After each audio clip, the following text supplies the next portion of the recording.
Hey everyone and welcome back to Neuronova. This is the first time I am voice overing any video. Please don't judge. Let's talk about one of the internet's newest battleground, the uproar over Sydney Sweeney's American Eagle campaign and Doja Cat's viral response, which ended up flipping the conversation back on Doja herself. This controversy has become a showcase of how public perception can shift quickly, now just focusing on a single celebrity misstep but also swirling into debates about authenticity, influence, and social media accountability.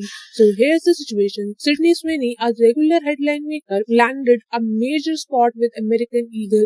The campaign on the surface aimed to be clever. The script played with the double meaning of the word jeans and jeans. Sydney delivered lines like, "My genes are blue, genes are passed down from parents to offspring, often determining traits like hair color, personality, and even eye color. But Genes are passed down from parents to offspring, often determining traits like hair color, personality, and even eye color.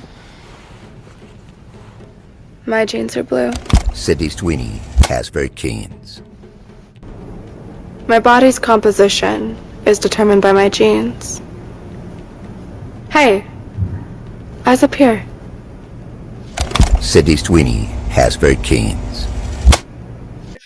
what was meant as wordplay ended up sparkling outrage. Here's why. For many viewers, the repeated highlighting of traits like blonde hair and blue eyes didn't just sting of exclusion, it felt like a rehash of old ideals about which kind of beauty have been historically celebrated in mainstream advertising. Criticism quickly spread, with some accusing the ad of crypto-fascist marketing and linking it to the older campaign that flirts with exclusionary imaginary.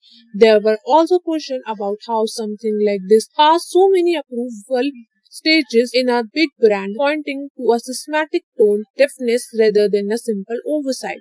But before we go any further, let's take a moment to look at the bigger context. This isn't the first time Sweeney has been caught in a cultural and political backlash. There's already a history there.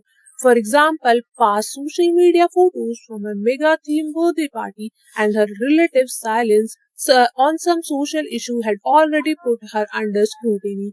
So for lots of people, the ad wasn't just one bad idea, it felt like a part of a pattern. Now entered Doja Cat, never one to shy away from internet drama. She posted a viral TikTok mocking the ad. She repeated Sydney's monologue by exaggerated the delivery with a playful, almost mocking southern accent. Genes are passed down from parents to offspring, often determining traits like hair color, personality, and even eye color. My genes are blue. While it may be seem like another internet roast to some viewers, this move put Doja in the crosshairs. At first, there was a praise. Some saw her video as necessary satire, taking the absurdity of the ad to its logical extreme, but the backlash arrived just as fast, with many asking, is Doja Cat really the right person to mock someone else over racial and cultural insensitivity?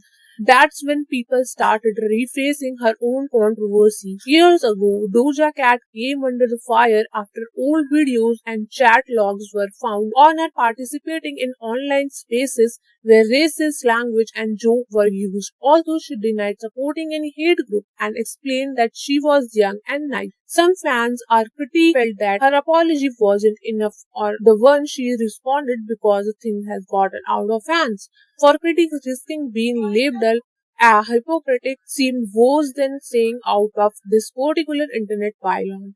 And as the situation snowballed, social media took on his life of its own. Many users didn't hold back when responding to Doja Cat parody. Here are just some comments under her account reflecting how divided people are. Doja stopped being jealous because the girl is prettier with a better body. Sad that you come across head and independent strong women and yet are triggered by an American Eagle ad. Sydney is hella pretty and also really not right now in a celebrity game. She is well known, so American Eagle as a business pounds and the opportunity to book her white, black, Asian, it doesn't matter. When it comes to business, it's about who's popular and who's not. You are jealous of Sydney, good looking. I feel sorry for you. The message from these comment people see Doja's actions here not as activism but as jealousy, cloud chasing, or even just an attempt to remain relevant. And just as quickly as the focus was on Sydney's ad, now it's Doja Cat being judged for whether she has the standing to call out someone. So in the end, what could have been just another silly internet trend has become something so much bigger. A conversation about power and peril of celebrity, the shifting the line of accountability who gets to creativity, and how the internet never really forgets whether you felt Sydney's ad was outdated and insensitive or saw Doja's parody as out of line. The takeaway is clear. In 2025, one viral post can bring old controversies right back to the spotlight. And who tells a story often matters just as much as the story itself. Both women in their own ways reflect how the fast the internet can turn and how conversation about identity, privilege and pop culture are only getting harder to ignore. What do you think? Was this the social media overreacting or do these debates really force us to question who shapes beauty, culture and accountability today?